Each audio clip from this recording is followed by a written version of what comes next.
हिंदी साहित्य में आज सुनिए प्रवासी साहित्यकार कादम्बरी मेहरा जी की लिखी हुई एक अपराध कथा अभी नहीं। कादम्बरी मेहरा जी की जो रहस्य कथाएं या अपराध कथाएं हैं वो कहीं ना कहीं सच घटना से प्रेरित हैं, बिल्कुल कपोल कल्पित नहीं हैं। प्रस्तुत है आपके समक्ष कादम्बरी मेहरा जी की लिखी हुई कहानी अभी नहीं। मेरी आवाज़ में मैं हूँ सीमा सिंह। चलो ना कहीं घूम कर आते हैं इस मौसम में। पता है ना आज बर्फ़ गिरेगी। 3 दिनों से बर्फ़बारी का अंदेशा बता रहे हैं, पर अभी तक सिर्फ हल्की सी पानी की बौछार ही दिखी है। पर बाहर इतनी सर्दी है, घुटनों में बैठ जाएगी। ये देश तो गठिया का गढ़ है। कभी भूले से मेरी बात मान जाओ तो बात क्या।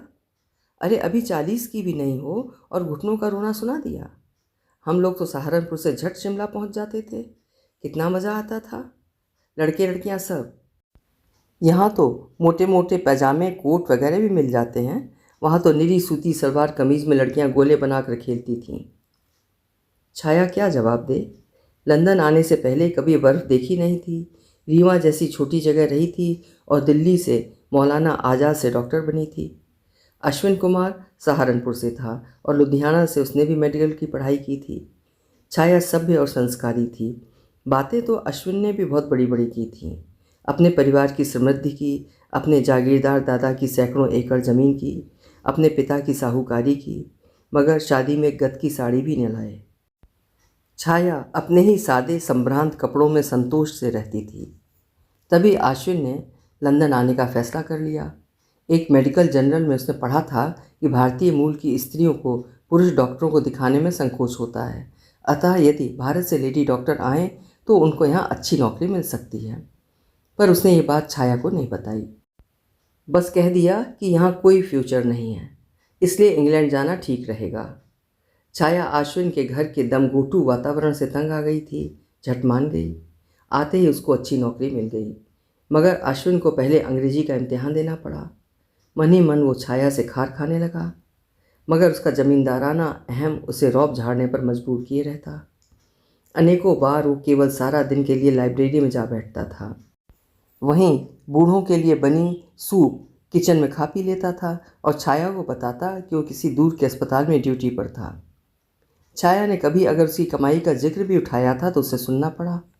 तुम्हारी हिम्मत कैसे पड़ी मुझसे सवाल करने की।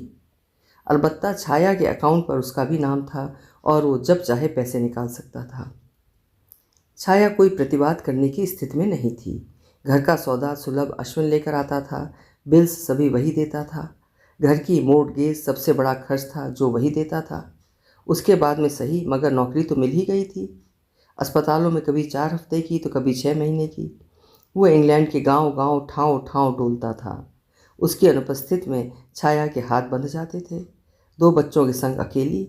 उसकी भी ड्यूटी एक ही समय की नहीं थी। कभी बाहर मरीज देखने जाना पड़ता था। सौभाग्य से एक बांग्लादेशी लड़की मिल गई थी जिसे उसके मियाँ ने छोड़ दिया था और दूसरी बेगम ले आया था। अनीसा के बाल बच्चा नहीं हुआ था। इतनी व्यस्त जिंदगी में उसे अश्विन की चिंता सताती। फिर अश्विन ने उसको कार चलाना सिखवाया ताकि बच्चों को खुद स्कूल ले जा सके। वो जब घर आता तो उसको अपने बच्चों से खेलना और तरह तरह का घर का खाना अच्छा लगता, मगर उसके जिद्दी स्वभाव में कोई परिपक्वता नहीं आई। 7 वर्ष कहाँ बीत गए पता ही न चला। छाया औरों की तरह यूरोप देखना चाहती थी, मगर अश्विन टाल जाता। बच्चों को गर्मी की छुट्टियों में आसपास के फन फेयर आदि दिखा लाता। छाया ही अक्सर जब वो नहीं होता, छुट्टी वाले दिन अनीसा और दोनों बच्चों को लेकर लंदन के दर्शनीय स्थल, इमारतें, म्यूज़ियम आदि देख आती। अश्विन में धीरज तो था ही नहीं। बच्चों के संग भी उनको डिसिप्लिन सिखाने में ही उसका अधिक समय बीत जाता। छाया ने अक्सर ध्यान से उसके व्यवहार को परखना चाहा तो उसे लगा ये सब उस गंवार घरेलू वातावरण की देन है जिसमें पुरुषों को शिवशंकर और स्त्रियों को कंकर माना जाता था। उसके अहम को इतना पोषित किया जाता था, माँ ने और दादी ने, कि कभी किसी और के संग बराबरी से रहना सिखाया ही नहीं। जरा सी भी ना कहने पर वो हाथ उठा लेता। एक बार एक मित्र के सामने गाली गुफ्ता की तो उसने समझाया कि इतना कमाने वाली बीवी की यूँ बेइज्जती करना उसको शोभा नहीं देता। तो अश्विन ने उसको डांट दिया। कहा कि मेरी बीवी है, जैसे चाहे बोलूं। पैर की जूती को सर पर नहीं चढ़ाया जाता। छाया रोती नहीं थी। इतनी मारक प्रताड़ना को भी वो चुपचाप निगल लेती थी। उसकी ज़िंदगी में पुरुष तो एक ही था और एक ही रहेगा। जवान जहान अनीसा का उदाहरण उसके सामने था। अकेली क्या वो दोनों बच्चों को पाल सकती थी? बिना मर्द के वो बच्चे यतीम हो जाएंगे। अभी बाप का प्यार तो मिल रहा था। अंग्रेजी में कहावत है, it takes all sorts to make this world. उसने भी सब्र कर लिया था कि ना सही सपनों का राजकुमार, स्वस्थ, कमाऊ और पढ़ा लिखा तो था ही। बच्चे बड़े हो चले, उनको भी अपने पिता से शिकायत रहने लगी, मगर अश्विन उनके सामने संभल जाता। अजीब दो मुँहा आदमी था। जब चाहता अच्छी तरह पेश आता और बाहर वालों पर अपनी छवि की धाक जमा देता, मगर छाया के समक्ष उसके सब छिलके उतर जाते और वही आंखों को झुलसाती प्याजी बू फैल जाती। छाया सब कुछ सह लेती। पति पत्नी का एकमात्र संबंध उनके बीच कब का फीका और मशीनी हो गया था। मगर शांत चित्त छाया सोच सोच के अंदर ही अंदर घुटती, नहीं तो ना सही, जितना दूर रहे अच्छा। शायद उसकी मनोदशा उसके पौरुष से संबंधित हो। शायद उसे भी उम्र के चौथे दशक में स्त्रियों की तरह यौन इच्छा के रास से गुजरना पड़ रहा हो। मूड के उतार चढ़ाव गहराने लगे थे, मगर अश्विन से इस बात को लेकर बातचीत करना या किसी मनोवैज्ञानिक को दिखाने की बात करना भी उसके लिए बेहद कठिन था। अश्विन की प्रतिक्रिया सीधे उसके मुंह पर उल्टा चांटा ही होगी। छाया सोच कर ही कांप जाती। इधर कुछ महीनों से वो डर्बी में नौकरी कर रहा था। 2-2, 3-3 महीने करके वो उसका सत्र बढ़ाए जा रहे थे। बीच बीच में आता तो उसका व्यवहार शांत होता। छाया ने सोचा कि अच्छा लंबा काम मिल गया है तो उसी का संतोष है। एक पुरुष को अपने आत्मविश्वास के लिए स्थायी नौकरी या आमदनी बहुत ज़रूरी होती है। तभी अश्विन ने बताया कि उसके परम मित्र मंसूद अंसारी को अस्थायी नौकरियों से छुटकारा मिल गया है। उसने एक अंग्रेज नर्स से शादी कर ली है। अब उसको फटाफट पक्की नौकरी मिल गई है चेशायर में। छाया ने हंसकर कहा, ये तो उसको बहुत पहले कर लेना चाहिए था। बेकार 40 साल तक कुंवारा बैठा रहा। जिस पर अश्विन बोला, साला कुंवारा था तो उसने कर भी ली, अगर वो भी बीवी बच्चों वाला होता तो थोड़े मिलती। छाया इस भी का अर्थ समझती थी, पर जानती थी कि सिर्फ 2 दिन सहना होगा उसको। 4 दिन बाद अश्विन वापस डर्बी चला गया। इस बार वो खुश था। उसने बताया कि यहाँ उसको ऑपरेशन आदि करने का अच्छा मौका मिलता है। पंजाबी लोग ज़्यादा हैं, उसको दोयम दर्जे का कोई नहीं समझता था। उसका अनुभव अधिक था, अतः तरक्की के रास्ते खुलते नजर आ रहे थे। छाया ने कहा कि अगर अश्विन को वहाँ परमानेंट नौकरी मिलती है तो वो खुद भी उधर शिफ्ट कर जाएगी ताकि गृहस्थी का बिखराव खत्म हो। सुनते ही भड़क कर बोला, अब क्या हमारी ये उम्र रह गई है? अच्छी भली जमी जमाई प्रैक्टिस है, घर है, कार है, नौकरानी है। जाकर ज़रा बाहर देखो दुनिया में, तुम जैसी कितनी माएँ कितने हालातों में बच्चे पाल रही हैं। छाया ने एक चुप हजार सुख वाली मसल का निर्वाह करते हुए कोई और दलील नहीं दी। महीने में 2 बार वो घर आ ही जाता था। आजकल उसका तरीका बदल रहा था। अक्सर कहीं ना कहीं घूमने जाने की पेशकश करता या किसी रेस्टोरेंट में खाना खिलाने ले जाता। उधर गर्म कपड़ा बहुत अच्छा मिलता था। वो कई नए जंपर आदि लाया। दोनों बेटे बेहद खुश हुए। कभी छाया से कहता, तूने कोई नया सेंट नहीं खरीदा? अपना हेयर स्टाइल बदल क्यों नहीं लेती? कितनी सूखी लगती है तेरी स्किन। आजकल गार्नियर का बॉडी लोशन बहुत फैशन में है। छाया सोचती, क्या ये वही आदमी है जो उसके बाल कटवाने पर आग बबूला हो गया था जब वो कुल 25 की थी? उसने कॉलर वाली शर्ट खरीदी तो उतरवा दी थी कि तू मर्दों की बराबरी करेगी। नौकरी करती है तो क्या मर्दमार हो गई है? छाया सोचने लगी कि कहाँ से एकदम आ गए उसको मेकअप के नाम। क्या वो दुकानों में जाता है? कौन पूछे, लड़ पड़ेगा। छाया जिस सर्जरी में काम करती थी उसकी बॉस एक इंग्लिश लेडी डॉक्टर थी, मिसेस पार्कर। वो रिटायर होकर चली गई। अपनी प्रैक्टिस उसने बेचने की पेशकश की तो छाया ने अश्विन को बताया। अश्विन ने खूब सोचा और फिर कहा कि घर का मर्द होने के नाते खरीद तो लेगा मगर अपने नाम से। छाया उसकी पार्टनर रहेगी और वो स्वयं स्लीपिंग पार्टनर। छाया ने प्रतिवाद नहीं किया। इसके साथ ही अश्विन ने एक असिस्टेंट डॉक्टर को रख लिया। ये साउथ अफ्रीका का स्टीव फिनले था। स्टीव हंसमुख और बातूनी था। छाया का नाम स्पष्ट उच्चारित करता था। उसे 8-10 हिंदी के शब्द भी आते थे। छाया के काम को उसने खूब सराहा। अगली बार जब अश्विन घर आया तो छाया ने उसको सब बातें बताईं। वो सुनता रहा। तारीफ़ों की बात सुनकर उसके माथे पर बल पड़ गए, पर वो बोला कुछ नहीं। छाया से ये बात छुपी न रही और वो ताड़ गई और इसके बाद स्टीव का कोई जिक्र नहीं किया। एक दिन और एक रात आराम से गुजरे। चलते समय अश्विन ने जानबूझकर उसे पास बुलाया और लगभग दांत पीसते हुए कहा, तो अब तू स्टीव के संग? आखिर खसम अपनी पसंद का ढूंढ ही लिया तूने? बेचारी छाया हक्की बक्की रह गई। प्रकट में कहा, बेकार की बातों में दिल मत खराब करो, शांति से जाओ। डरबी की यात्रा लंबी थी। अश्विन के क्रोध को शांत रखना बहुत ज़रूरी होता था। अगर वो उसे निकाल नहीं पाता था तो उसका रक्तचाप बहुत बढ़ जाता था। छाया राम राम जपती रही। शाम को उसने बेटे अक्षय से उसका हालचाल पूछवाया। उधर से एक स्त्री की आवाज़ आई। पहले तो अक्षय ने समझा कि कोई गलत नंबर मिल गया है, मगर उसने सधे हुए स्वर में बताया कि अश्विन आकर सो गया था, अतः उसको उठाना ठीक नहीं होगा। फिर उसी ने पूछा कि वो कौन बोल रहा है। अक्षय ने बताया कि वो अश्विन कुमार का बड़ा बेटा है। वो स्त्री कुछ सेकंड चुप रही और फिर उसने बाय बाय कहकर फ़ोन काट दिया। अक्षय अब बड़ा हो रहा था। उसके मन में कुछ खटका। अगले दिन उसने बाप से बात की तो पूछ लिया कि घर में वो कौन स्त्री थी। अश्विन एकदम भड़क गया, चिल्लाकर बोला, क्या तुम लोगों को मेरी जासूसी करने के अलावा और कोई काम नहीं है? थी, एक खाना बनाने वाली रखी है, और फ़ोन पटक दिया। अक्षय 8 वर्ष का बालक सकपका गया। इसका बदला ऐसा लिया कि महीने भर ना फ़ोन किया और ना घर आया। छाया की सालाना छुट्टियां आ रही थीं, पर बिना पूछे वो कहाँ जाती। अश्विन घर पर रहता था तो वो भारत अपने परिवार से मिलने चली जाती थी। अचानक तभी उसका फ़ोन आ गया। बहुत मीठे स्वर में उसने आदेश दिया कि वो 1 महीने और घर आ ही नहीं सकता, अतः वो बच्चों को लेकर अपनी बहन के पास टोरंटो चली जाए। सब इंतज़ाम वो करवा देगा। बिना बताए इस तरह 2 बच्चों के संग जाना, चाहे सगी बहन ही क्यों ना हो, छाया को नहीं सुहाया, मगर बहन ने बाहें फैलाकर आमंत्रित किया। इस बार अश्विन ने खूब अच्छी तरह उसको पैसे खर्चने की छुट्टी दे दी। छाया ने समझा ये सब उसकी कमाई बढ़ जाने से खुशी में हो रहा है। 3 हफ्ते खूब घूम फिर कर वो वापस आई तो अश्विन उसी तरह शुक्रवार को घर आया और इतवार को वापस अपनी नौकरी पर जाने का ऐलान किया। छाया की बातों में उसने कोई रस नहीं लिया। एक मोटी सी फाइल लेकर उसके पन्ने पलट पलट कर पढ़ता रहा। शाम को बताया उसने कि छाया के नाम की लाइफ इंश्योरेंस करवा ली है, अतः वो उस पर साइन कर दे।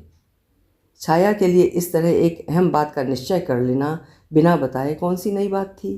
220,000 की पॉलिसी उसने ले ली। बताया कि उसने अपनी भी करवाई है। हम इतना कमा रहे हैं तो वो समेटना भी तो चाहिए, बुढ़ापे में काम आएगा आखिर। खासकर उसकी अपनी तो पेंशन ही नहीं बनी क्योंकि वो पक्की नौकरी ही नहीं पा सका। अपनी नौकरी का दोष वो पत्नी को देता था। कहता कि तू मेरे लिए लक्ष्मी नहीं बनकर आई, तेरे सितारे खराब हैं। छाया को हर बात पर नीचा दिखाना भी और उसके बिना रहना भी नहीं, पर कोई विकल्प नहीं था। छाया की कमाई को उसने जकड़ रखा था। देखने वाला तो कोई था नहीं। अपने बूढ़े माँ बाप को बताकर भी क्या करती। भारतवासियों की नज़रों में वो सर्वांग सुखी थी। इसके 2 महीनों के बाद अश्विन ने डर्बी शहर छोड़ दिया। उसको पक्की नौकरी लूटन में एक अस्पताल में मिल गई। लूटन बहुत दूर नहीं था। अब वो हर शनिवार को रात को घर आ जाता और रविवार की शाम को वापस चला जाता। एक रूटीन बन गया था जिससे छाया को सुविधा हो गई। इतना तो समझने लगी थी कि अश्विन बाहर ही रहना चाहता है। यह भी अंदेशा हो चला था कि हो सकता है कोई और स्त्री उसके सानिध्य में हो। अस्पतालों के डॉक्टर अक्सर ऐसे ही फंसे होते थे, चाहे वो अंग्रेज हों या भारतीय। पर क्या करती, भारत छोड़ यहाँ के समाज में भी तो इसकी इज्जत थी। समय गुजरता गया। अश्विन ने एक और सर्जरी खरीद ली और उसमें नए डॉक्टरों को तनख्वाह पर रख लिया। छाया निश्चिंत थी कि वचन धर्म से ना सही पर धन से वो बहुत सुरक्षित हाथों में थी और उसका पति अच्छा कमा रहा था। उसके बच्चे हायर सेकेंडरी स्कूल में प्राइवेट पढ़ रहे थे। घर मकान सुंदर था। उस वर्ष दिसंबर बेहद ठंडा होता जा रहा था। क्रिसमस पर बर्फ़ गिरने का अंदेशा था। उसने और अनीसा ने मिलकर क्रिसमस पार्टी की सब तैयारियां कर ली थीं। अश्विन ने 2 हफ्ते की छुट्टियां ले ली थीं। बच्चों ने भी अपने दोस्तों को बुलाने का प्रोग्राम बनाया। क्रिसमस आई और चली गई। अश्विन पूरी तरह पस्त होकर आराम करना चाहता था। छाया घर संभालने और अपने लिखत पढ़त के काम में व्यस्त हो रही थी, नया साल आने वाला था। उसको टैक्स आदि का हिसाब पूरा करना था। सर उठाने की फुर्सत नहीं मिल रही थी कि तभी अश्विन ने उससे बाहर घूमकर आने का प्रस्ताव रखा। अनीसा ने बची हुई टर्की का पुलाव बना दिया। अश्विन को अनीसा के हाथ का पुलाव खास पसंद था। पुदीने के रायते और लाल मिर्च और लहसुन की चटनी के साथ उसने खूब छक कर भोजन किया। उसके बाद छाया ने रसोई संवारी। अनीसा बाजार से सेल देखने चली गई।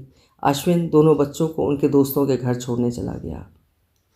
छाया थक हार कर सोफे पर निढाल सी होकर एक ओर अधलेटी पड़ी थी। तभी अश्विन वहाँ आया और उसी सोफे पर छाया की गोद में सर रखकर लेट गया। सामने चिमनी ब्रेस्ट में जमाए बिजली के हीटर में प्लास्टिक के शोले असली शोलों जैसे दहक रहे थे। अश्विन ने कहा, कमरा बहुत गर्म है, बाहर हवा फ्रेश है, चलो ना कहीं घूम कर आते हैं। छाया थकी हुई थी।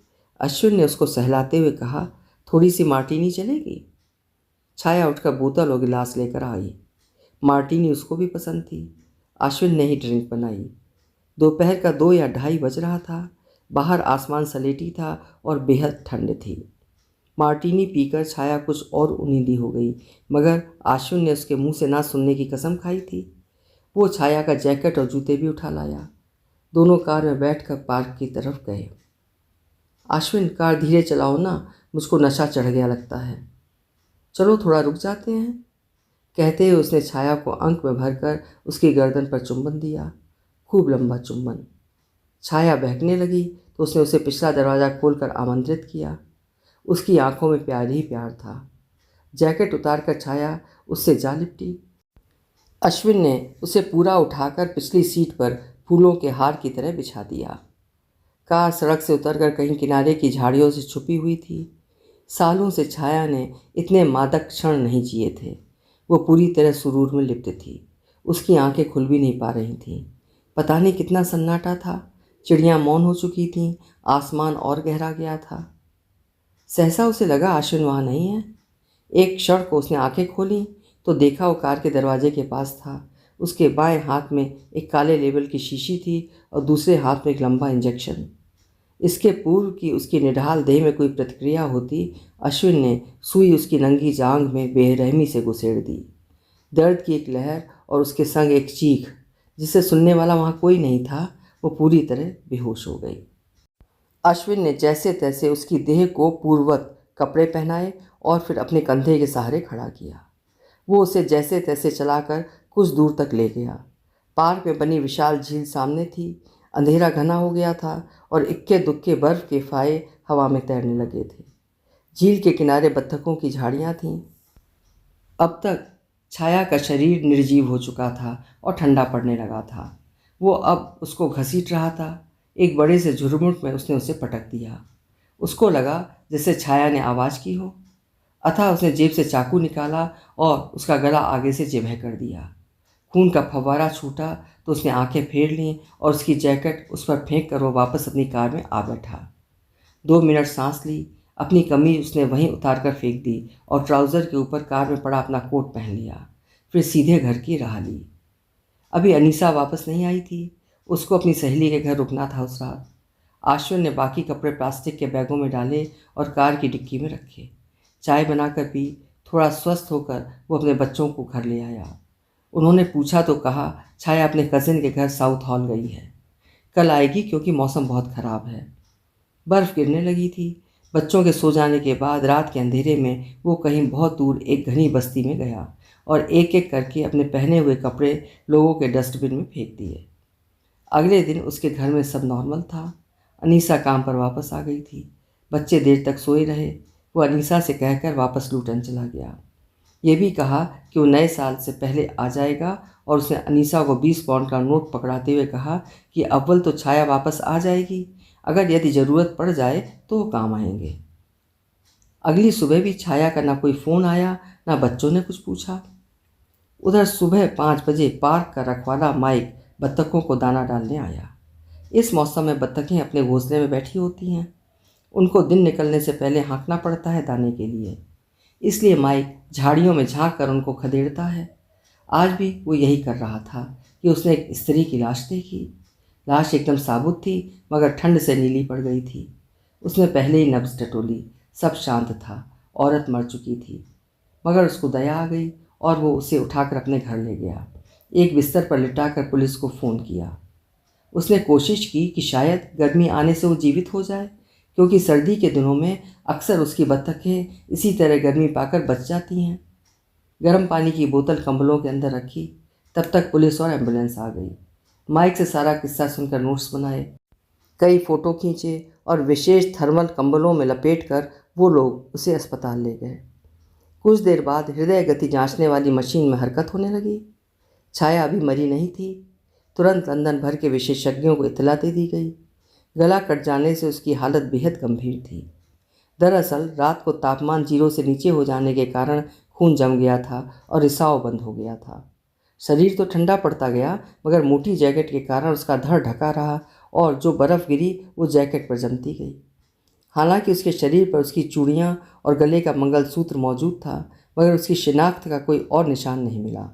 ये पार्क उसके इलाके से 20 मील दूर था। जब माँ अगले दिन भी नहीं आई तो बच्चों ने मौसी के घर साउथ हॉल फ़ोन किया। वहाँ से उनको निराश होना पड़ा। छाया वहाँ कभी गई ही नहीं थी, पर वो लोग बच्चों की परेशानी को कैसे टाल देते। झट से आ गए। अश्विन को फ़ोन किया तो घबरा गया। उन लोगों ने पुलिस को बुला लिया। अब छाया गुमशुदा स्त्री मान ली गई। अनीसा ने चोरी से पुलिस की लेडी को बताया कि हालांकि पति पत्नी संग थे, मगर इस रिश्ते में सब सही नहीं था। पति का दूसरे शहर में रहना, जबकि यहाँ सब सुविधाएं थीं। पुलिस स्त्री को भी खटका। एक ही फ़ोन पर लुटन की पुलिस ने अश्विन को तुरंत घर पहुँचने के लिए बातें किया। केवल 2 घंटे का रास्ता था सड़क से। अश्विन का ड्रामा एकदम परफेक्ट था। लगता था उससे बड़ा दुखी और कोई नहीं है। पुलिस बहुत चालाकी से उसको सब करने दे रही थी। सबूत कोई भी नहीं मिला था अब तक, मगर ऐसे किस्से में खुद पति भी अपराधी हो सकता है।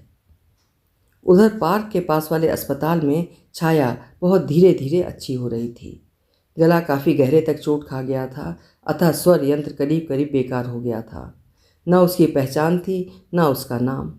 अपराधी उसे घसीट कर झाड़ी में लाया था। पत्तों की कीचड़ में घसीटे जाने के निशान मौजूद थे। पहले उसको फेंका गया, वहाँ फिर उसका गला रेता गया था, क्योंकि अगर वो गला रेतने से मारी गई होती तो उसके खून के धब्बे भी घसीट के समानांतर मौजूद होते।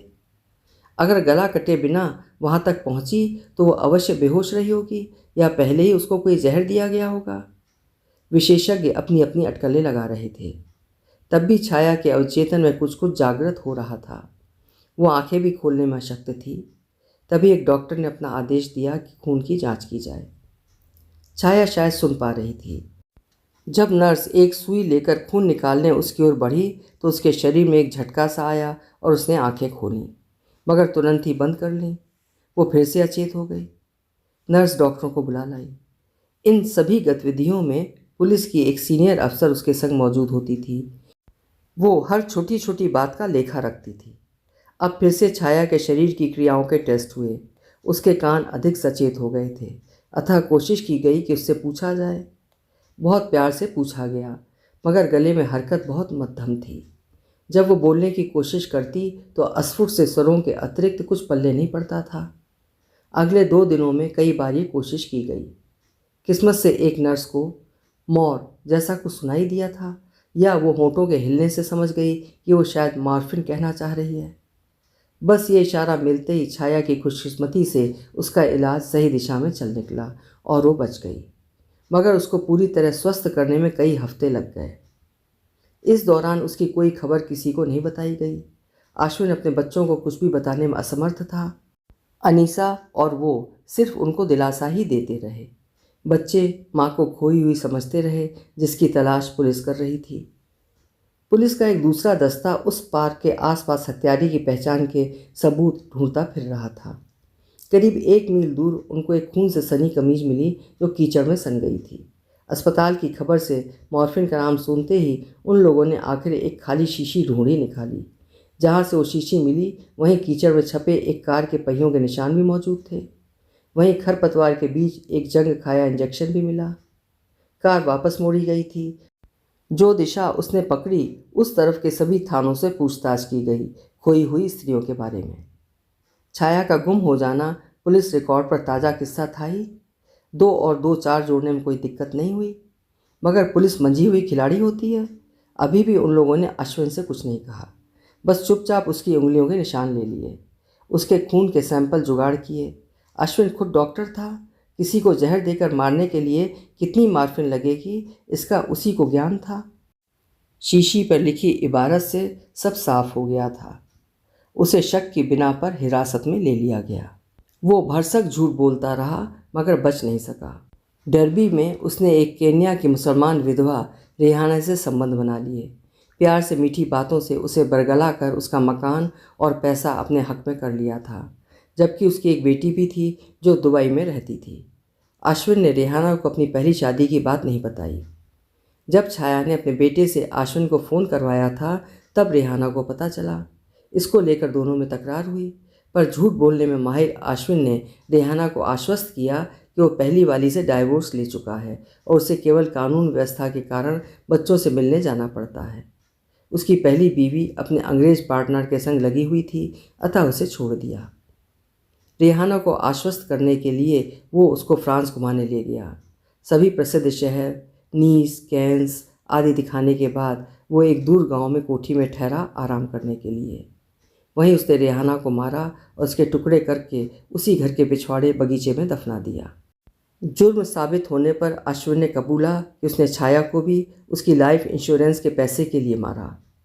पुलिस ने फ्रांस जाकर रेहाना की कब्र को खुदवाया और उसके शव के बचे खुचे अंश की रासायनिक जांच करवाई तो पाया कि वो भी बिल्कुल छाया की तरह ही मार्फिन के इंजेक्शन और फिर चाकू से मारी गई थी।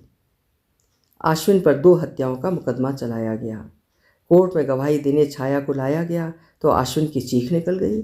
वो चिल्लाकर आश्चर्य से बोला, तू मरी नहीं? छाया ने दृढ़ता से उत्तर दिया, अभी नहीं। छाया कर्मठता से अपने जीवन में अथक परिश्रम करती रही। अपने दोनों बेटों को भी उसने डॉक्टर बनाया और मेहनत और ईमानदारी का सबक सिखाया। अभी आप सुन रहे थे कादम्बरी मेहरा जी की लिखी हुई एक अपराध कथा अभी नहीं, जो एक सच्ची घटना से प्रेरित थी। आपको ये कहानी कैसी लगी लिखकर कमेंट सेक्शन में ज़रूर बताइएगा। मैं प्रतीक्षा करूँगी। कहानी सुनने के लिए बहुत बहुत धन्यवाद।